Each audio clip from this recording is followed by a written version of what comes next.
কোরবানির পশুর চামড়া প্রক্রিয়ায় প্রস্তুত সাভার চামড়া শিল্পনগরী। ট্যানারিগুলোতে মজুত করা হয়েছে পর্যাপ্ত রাসায়নিক ও লবণ। এরই মধ্যে নিয়োগ দেওয়া হয়েছে মৌসুমি শ্রমিকদেরকেও। তবে কঠিন বর্জ্য ব্যবস্থাপনা নিয়ে দুশ্চিন্তায় ব্যবসায়ীরা। সাভার চামড়া শিল্প নগরীতে এখন ভীষণ ব্যস্ততা। লবণ দিয়ে চামড়া সংরক্ষণের জন্য নতুন ঘর করা হয়েছে। ট্যানারিগুলোতে মজুত করা হয়েছে বিভিন্ন রাসায়নিক। এবার 1,10,00,000 পিস পশুর চামড়া সংরক্ষণের লক্ষ্য ট্যানারি মালিকদের। সংশ্লিষ্টরা বলছেন, প্রস্তুতি থাকলেও চিন্তা রয়েছে অতিরিক্ত বর্জ্য নিয়ে, কারণ কেন্দ্রীয় বর্জ্য শোধনাগারের সক্ষমতা এখনও কাঙ্ক্ষিত মাত্রায় পৌঁছায়নি। 2030 সালের ভিতরে $12 বিলিয়ন আমরা রপ্তানি লক্ষ্য অর্জন করব, কিন্তু এটা আমি মনে করি যে কোনোভাবে বাস্তবসম্মত নয়। কারণ যেখানে ট্যানারিগুলো ইন্ডাস্ট্রিগুলো কমপ্লায়েন্স হতে পারছে না, সেইখানে এই বাস্তবায়নটা একটা বড় চ্যালেঞ্জ। প্রতি বছরের মতো এবারও শিল্পনগরীর বড় সমস্যা চামড়ার কঠিন বর্জ্য। সাভার চামড়া শিল্পনগরীর কঠিন বর্জ্য নির্ধারিত প্লটের বাইরেও রাস্তার দুই ধারে ফেলা হচ্ছে। ভেঙে গেছে সীমানা প্রাচীরও। কোরবানির বাড়তি চাপ সামাল দিতে তাই সংখ্যা বাড়ছে আগের চেয়ে বেশি। তবে বর্জ্য পরিশোধনে কোনো সংকট হবে না বলে দাবি সিইটিপির ব্যবস্থাপনা পরিচালকের। কঠিন বর্জ্য নিয়েও পরিকল্পনার কথা জানান তিনি। আমাদের 2টা ডিপ টিউবওয়েল ছিল, নষ্ট ছিল, সেটা আমরা চালু করেছি। আমরা সব দিক দিয়ে চিন্তা ভাবনা করেই আমরা এগুলো করেছি, যাতে গত কোরবানির মতো অবস্থাটা না হয়। তার চেয়ে আমরা এবার ট্যানারির মালিকদেরকে ভালো সাপোর্ট দিতে পারি, সেই কাজটাই আমার ইঞ্জিনিয়াররা, আমার স্টাফরা রাত দিন কাজ করে যাচ্ছে। সাভারের চামড়া শিল্পনগরী চালু হয় 2017 সালে। বর্তমানে শিল্পনগরীতে চালু রয়েছে 141টি tannery. Shahid Ahmed, independent news, Dhaka. কোরবানির পর 7 দিন পশুর চামড়া বাইরে থেকে ঢাকায় ঢুকতে পারবে না। এ সময় কাঁচা চামড়ার প্রবেশ ঠেকাতে সতর্ক অবস্থানের কথা জানিয়েছে আইন শৃঙ্খলা রক্ষা বাহিনী। ন্যায্য মূল্য পেতে চামড়া সঠিক উপায়ে সংরক্ষণ করার আহ্বান আড়তদারদের ও ট্যানারি মালিকদের। কাঁচা চামড়া সংগ্রহের প্রধান মৌসুম ঈদুল আজহা। এসব চামড়া সংরক্ষণ ও প্রক্রিয়াজাতকরণের সব ধরনের প্রস্তুতি শেষ করেছে রাজধানীর লালবাগের পোস্তা ও সাভারে অবস্থিত চামড়া শিল্পনগরীর ট্যানারিগুলো। কিন্তু সাভারের ট্যানারির কঠিন বর্জ্য ব্যবস্থাপনায় এখনও রয়েছে নানা সীমাবদ্ধতা।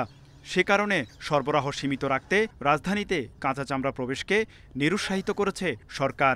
ব্যবসায়ীরাও বলছেন, ন্যায্য মূল্য পেতে সঠিকভাবে চামড়া সংরক্ষণ করতে হবে মৌসুমি ব্যবসায়ীদের।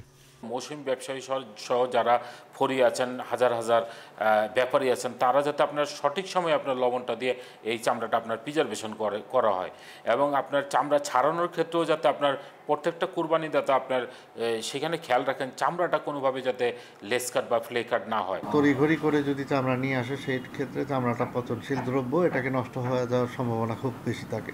ঢাকার বাইরে যেন কোনো গাড়ি, পিকআপ, ভ্যান মুভমেন্ট না করে, এর জন্য আমরা সতর্কতা অবলম্বন করেছি। এবং সেই ক্ষেত্রে তারা যদি খুব খেয়াল করে শুনে কথাগুলো, আমার মনে হয় যে খুব দ্রুত এনে মৌসুমি ব্যবসায়ী এবার খুব বেশি লাভবান হওয়ার সম্ভাবনা খুব রয়েছে। এইদিকে পাচার রোধের পাশাপাশি রাজধানীতে কাঁচা চামড়া প্রবেশ ঠেকাতে প্রস্তুত আইন শৃঙ্খলা বাহিনী। বাইরে থেকে যে চামড়াগুলো সেটি 7 দিন পরে এখানে আসবে, যাতে কোনোভাবে চামড়া নষ্ট না হয় এবং প্রক্রিয়াজাত এটি যাতে সহজ হয়, সেই কাজ যাতে সুন্দরভাবে সম্পন্ন করা যায়, ঢাকা মেট্রোপলিটন পুলিশের পক্ষ থেকে সে ব্যাপারে সর্বাত্মক সহযোগিতা করা হবে। দেশের এতিমখানাগুলোতে বিনামূল্যে লবণ সরবরাহ করেছে সরকার। এতে বিভিন্ন এলাকার কাঁচা চামড়া সঠিক উপায়ে সংরক্ষণ করা সম্ভব বলে আশা করছেন সংশ্লিষ্টরা। তৌহিদ রানা, ইন্ডিপেন্ডেন্ট নিউজ, ঢাকা। কোরবানি ঈদের আগের দিনই সালাদের উপকরণের দাম বাড়িয়েছেন ব্যবসায়ীরা। শসা, টমেটো, গাজরের দাম বেশ বাড়তি। কাঁচামরিচের কেজি 200 টাকা ওঠায় অস্বস্তি বেড়েছে ক্রেতাদের। কোরবানির ঈদে চাহিদা বাড়ে সালাদের উপকরণের, তাই দাম বাড়ানোর সুযোগ খোঁজেন ব্যবসায়ীরা। ব্যতিক্রম হয়নি এবারও।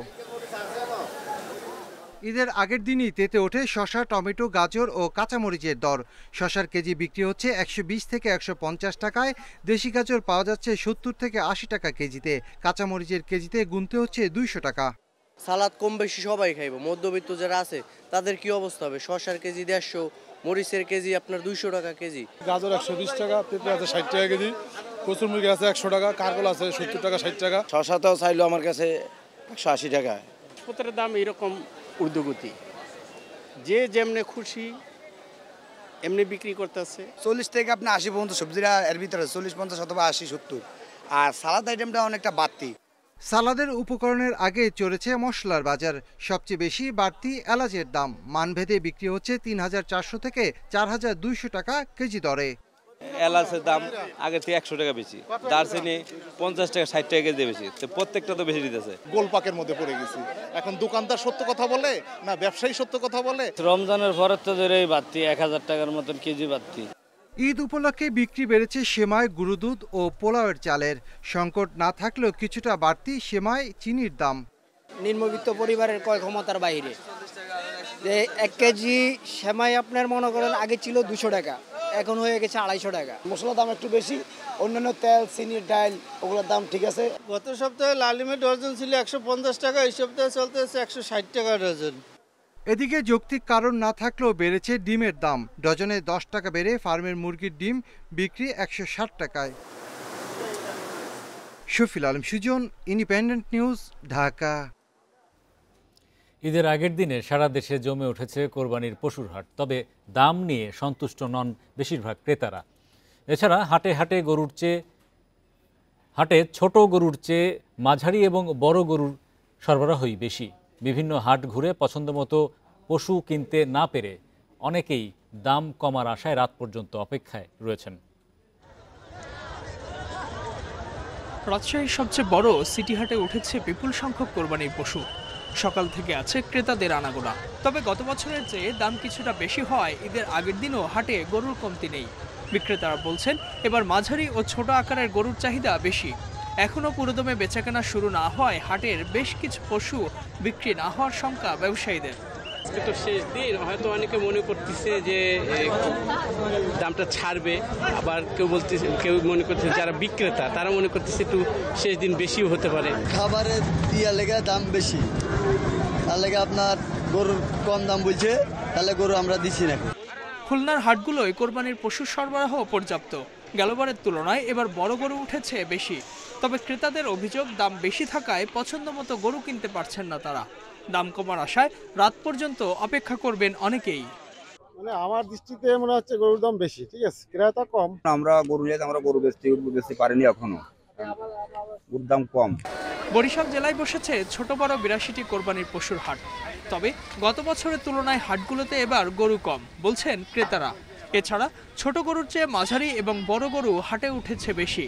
পছন্দের গরু ছাগল কিনতে এক হাট থেকে অন্য হাটে ঘুরছেন ক্রেতারা। গরু তো মাশাআল্লাহ দেখা যাচ্ছে হাটে অনেকই আছে, তো সেই ক্ষেত্রে দাম আর ক্রেতা আর বিক্রেতার মধ্যে অনেক কিছুই ফারাক দেখা যাচ্ছে। বগুড়ায় কোরবানির পশুর দাম বেশি চাওয়া হচ্ছে, অভিযোগ ক্রেতাদের। আর বিক্রেতাদের দাবি গোখাদ্য সহ বিভিন্ন খরচ যে পরিমাণ বেড়েছে দাম সে তুলনায় বাড়েনি। দাম মানে কম আছিল কয়েকদিন, সেই খোঁজ পাচ্ছি, কিন্তু আজকে দাম বেশি। গরু 1.5 লাখ টাকা করছে, তাহলে বাজার ভালো, যারা কিনবে যাচ্ছে তারা করছে খুব দাম, কিন্তু আমরা তো বেচে বেড়াচ্ছি না। সিলেটের কোরবানির পশুর হাটগুলোতে গত কয়েকদিন বেচাকেনা কম থাকলেও গত রাত থেকে জমেছে বাজার। Ijazur Rahman, independent news. কোরবানির পশুর হাটে এখন চলছে শেষ মুহূর্তের বেচাকেনা। এ বিষয়ে আরও বিস্তারিত জানাতে রাজধানীর গাবতলী হাট থেকে আমাদের সঙ্গে যুক্ত হচ্ছেন সহকর্মী হাসান মিসবাহ এবং চট্টগ্রাম থেকে যুক্ত হচ্ছেন সহকর্মী অনুপম শীল। প্রথমেই যাচ্ছি গাবতলীতে হাসান মিসবাহর কাছে। মিসবাহ, কেমন বেচাকেনা দেখছেন এই মুহূর্তে?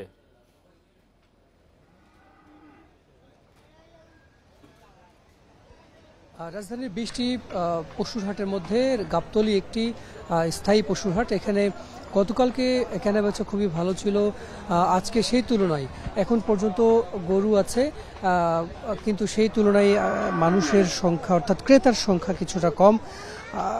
তারপরও আমরা দেখছি যে কোরবানির পশু আসছে, সেই দিক থেকে তুলনামূলক গতকালকের সঙ্গে এখানে যারা বিক্রেতা আছেন তারা বলছেন যে গতকালকের তুলনায় ক্রেতা কম। আমরাও দেখছি যে ক্রেতা কম।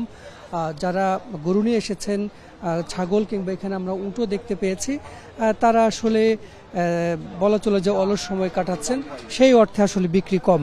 তবে কিছুটা বিক্রি হচ্ছে মাঝারি এবং ছোট আকারের যে গরুগুলো, সেই গরুগুলো বিক্রি হচ্ছে। গত 4 থেকে 5 দিন ধরেই বড় গরু নিয়ে যারা এসেছেন, বলা চলে যে তারা এক ধরনের বিপাকে পড়েছেন। অর্থাৎ যেভাবে তারা দাম হাঁকছেন সেই অনুযায়ী তারা কাঙ্ক্ষিত দাম পাচ্ছেন না। ফলে গরুগুলো তারা এখনও ওভাবেই রেখেছেন। বেশিরভাগ গরু অবিকৃত থেকে গেছে। তারা আশা করছেন যে হয়তো সন্ধ্যার আগে কিংবা রাত 8টা পর্যন্ত তারা অপেক্ষা করবেন। এর মধ্যে তারা যদি ক্রেতা না পান তাহলে সেই গরুগুলো নিয়ে তারা ফেরত চলে যাবেন। তবে অন্যান্য হাটে আমরা দেখেছি যে ক্রেতা অর্থাৎ বেচাকেনা প্রায় শেষ হয়ে গেছে, অনেক হাট ফাঁকা হয়ে গেছে, গরু বিক্রি একেবারে শেষ পর্যায়ে বলা চলে। সেই তুলনায় এখনও গাবতলী পশুর হাটে অনেক কুরবানির পশু আছে এবং এখন পর্যন্ত ক্রেতারা এখানে বিভিন্ন জায়গায় তারা কিনতে গিয়ে সেই হাটে কুরবানির পশু তারা যেমন চাচ্ছেন তেমনটি না পেয়ে তারা ফিরে এখানে গাবতলী হাটে আসছেন। তো গাবতলী হাটে আসলে এই মুহূর্তে যদি সারসংক্ষেপ বলি যে এখন এখানে অনেক কুরবানির গরু আছে, সেই তুলনায় আসলে ক্রেতার সংখ্যায় কম। ধন্যবাদ মেজবা। আমরা এবার একটু চট্টগ্রামের খবরাখবর জানতে চাচ্ছি। অনুপম, আপনার বাজারে যে গরু বেচাকেনা হচ্ছে তার দরদাম কেমন রয়েছে? একেবারেই শেষ মুহূর্তের বেচাকেনা চলছে। আমরা এখন চট্টগ্রামের কর্ণফুলী পশুর হাটে আছি। দরদাম যদি বলি, এই মুহূর্তে অর্থাৎ গতকাল সকাল থেকে কিন্তু আস্তে আস্তে দাম নিচের দিকে নামতে শুরু করেছিল, সেটি এখনও কিন্তু অনেকটাই বলবৎ আছে এবং এই মুহূর্তে বাজারে বড় গরুর, আমরা ঢাকায় যেমনটা শুনছিলাম যে বড় গরুর চাহিদা বা বড় গরুর ক্রেতার সংখ্যা কম, তবে মাঝারি এবং ছোট আকারের গরু এখনও বেশ ভালোই বিক্রি হচ্ছে। সেই হিসেবে আমরা যদি বলি গত পরশুদিন যে গরুটি 2 লাখ টাকা বিক্রি হয়েছে, ঠিক একই আকারের গরু এখন কিন্তু 1,60,000, 1.5 লাখ এই ধরনের দামে বিক্রি হচ্ছে। ঠিক একই রকমভাবে গত পরশুদিন যে গরুটি 1 লাখ টাকা বিক্রি হয়েছে সেটি এখন 75 থেকে 80-85 হাজার টাকায় বিক্রি হচ্ছে। তবে ছাগলের বাজারে কিন্তু দাম কমেনি, অর্থাৎ গত কয়েকদিন ধরে বা এই বছর যে ছাগলের যে দরদাম শুরু থেকে ছিল ঠিক একই রকম অবস্থা কিন্তু এখনো আছে। মূলত বিক্রেতারা যেটি বলছেন যে তারা এখন যে সমস্ত গরু বিক্রেতা এখানে আছেন তারা ভেবেছিলেন যে চট্টগ্রামে প্রায় 8 লাখের মতো গরুর বা ছাগলের চাহিদা আছে, সেই হিসেবে চট্টগ্রামে হয়তো একটি সরবরাহের ক্ষেত্রে একটি ঘাটতি তৈরি হতে পারে, এরকম একটি আশঙ্কা থেকেই তারা আসলে শুরু থেকে এই গরুগুলো ধরে রেখেছিলেন। কিন্তু আমরা আজকেও প্রাণী সম্পদ অধিদপ্তরের সাথে কথা বলে যেটি জেনেছি, চট্টগ্রামে কিন্তু 8 লাখ চাহিদার মধ্যে 8,80,000 চাহিদার মধ্যে 8 লাখ গরুই কিন্তু চট্টগ্রাম জেলার বিভিন্ন খামার বা গৃহস্থ বাড়িতে এই সমস্ত গরু পালন করা হয়েছে। বাকিগুলো আসলে আমরা জানি যে চট্টগ্রামে উত্তরবঙ্গ বা দেশের বিভিন্ন প্রান্ত থেকে আসে। আরেকটি কথা এখানে বাতাসে ভেসে বেড়াচ্ছে যে মিয়ানমার সীমান্ত দিয়েও কিন্তু অনেক গরু এসেছে, যে কারণে আসলে এই বাজারে বা চট্টগ্রামে যে সংকট বা যে আশঙ্কা করা হচ্ছিল সেটি তো মিলেইনি, উল্টো আরও এখন উদ্বৃত্ত গরুর বা কোরবানি পশু রয়ে গেছে।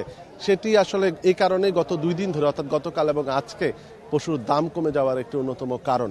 আর এছাড়া আরেকটি কারণ হিসেবে দেখা হচ্ছে যে এখন এই মুহূর্তে চট্টগ্রামে কিন্তু অনেকগুলো খামার, বড় বড় কোম্পানি তারা খামার গড়ে তুলেছেন, তারা কিন্তু খামারেই অনেক পশু বিক্রি করে ফেলছেন কোরবানির অন্তত 2-3 সপ্তাহ আগে, যে কারণে সে সমস্ত মানুষজন কিন্তু এখন হাটমুখী হচ্ছেন না।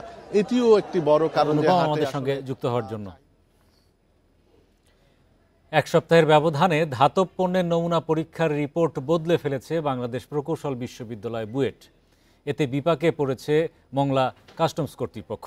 কর্মকর্তারা জানান, পরীক্ষার ফলাফল বদলে যাওয়ায় প্রায় 16 কোটি টাকা রাজস্ব ক্ষতির আশঙ্কা তৈরি হয়েছে। বিআরবি কেবলস কোম্পানির আমদানি করা পণ্য নিয়ে দেখা দিয়েছে এমনই জটিলতা। সম্প্রতি শিল্পের কাঁচামাল হিসেবে কপার ক্যাথোড ঘোষণায় মোংলা বন্দর দিয়ে প্রায় 10 লাখ কেজি পণ্য আমদানি করে বিআরবি কেবলস। তবে আমদানিকারকের ঘোষণাপত্র নিয়ে সন্দেহ হয় কাস্টমস কর্তৃপক্ষের। কর্মকর্তারা জানান, শুল্ক ফাঁকি দিতে পিওর কপারকে কপার ক্যাথোড ঘোষণা দেওয়ার গোয়েন্দা তথ্য মেলে। তাই পণ্যটি পরীক্ষা করতে বুয়েটের ম্যাটেরিয়ালস ও মেটালর্জিক্যাল MME বিভাগে পাঠানো হয়। নমুনা পরীক্ষা করে 27 মে কাস্টমসকে রিপোর্ট দেয় বুয়েট।